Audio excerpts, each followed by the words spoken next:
Texas City's population grew from 5 to 18,000, due primarily to the expansion of big industry. Chief among the plants ringing the harbor is the Monsanto Chemical Company, which in 1947 produces half the nation's supply of styrene, used to make synthetic rubber.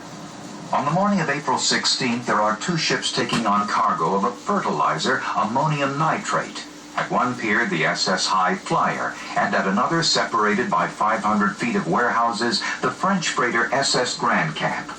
Workers that morning report smoke coming from the hold of the Grand Camp, where the sacks of fertilizer are packed tightly together. They are not aware that under certain conditions, ammonium nitrate is a volatile substance. In an interview conducted several years later, the gang boss of the longshoremen in charge of unloading the Grand Camp gives us his account. We were working the Grand Camp. Number 2 hatch at 7 o'clock in the morning, and number 4 was ordered for 8 o'clock. And about 8 o'clock, the men went up to work number 4 and uncovered the hatches. And I was out in the shed looking after the cargo and getting it lined up. And about 8:15, they hauled me to come aboard the ship, but they had a fire down in the hold. Went aboard the ship, and we seen smoke coming out from between the cargo and the side of the ship. They had a water bucket down there. They'd been drinking water out of it, so I told them to throw the water bucket and everything down there to see if they put the fire out. Well, it had no effect. So about that time, the crew members started coming down in the hold with fire extinguishers from the ship. Well, it did no good. So we called for the captain, and he came out and decided to cover the smother line to work. And I cleared all of my men, all the longshoremen. They came off the ship. Before 8:30 a.m., 27 volunteers of the Texas City Fire Department arrive on the dock. A crew member of the High Flyer gets out his camera and takes the photos seen here of the firemen in action. They will be the last photos ever taken of these brave volunteers. By 8:35, it is apparent that the fire is out of control and getting worse by the minute. The crew is ordered to abandon ship. Although the 2,300 tons of ammonium nitrate aboard the burning ship causes little apprehension, there is some concern that a shipment of small arms ammunition in the cargo may explode. Hundreds of spectators attracted by the billowing smoke begin to pour into the waterfront area. At 8:50, a homemaker and amateur movie maker, Mrs. Fred Knappen, filming the burning ship and the industrial area.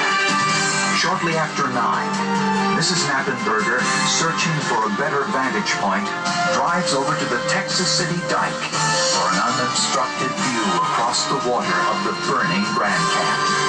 Time is 9:12.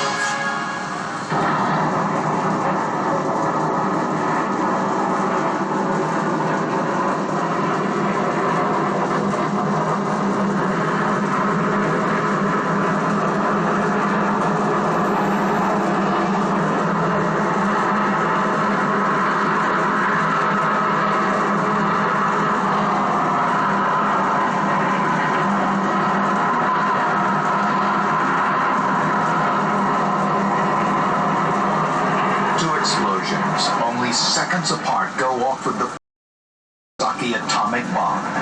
The first explosion has hurled the Grand Camp's nitrate high in the air over the ship, where it has exploded in an even more devastating blast, smashing everything below and rocking the Gulf Coast for 150 miles, with the force of the explosion being detected as far away as Denver. Spirit of Survival will return in a moment. Survival.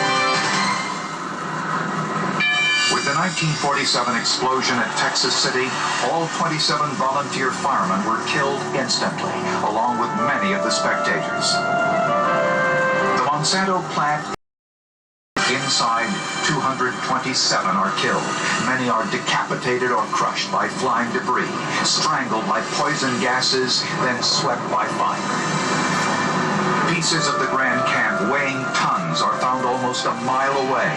Warehouses, pipelines, concrete walls have been ripped apart through the air like toy models.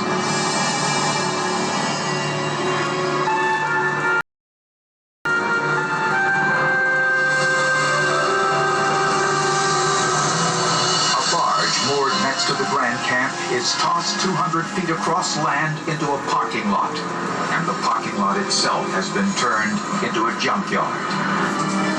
Even a light airplane flying over the scene has been blasted out of the sky. Almost every house within a 1-mile radius of the explosion has collapsed, and virtually every window is shattered for miles around. And as far away as 2 miles, people driving in their cars are killed by the barrage of flying debris. Chunks of red-hot shrapnel hurtle through the air, piercing oil tanks and releasing a balls of twine, also a part of the Grand Camp's cargo,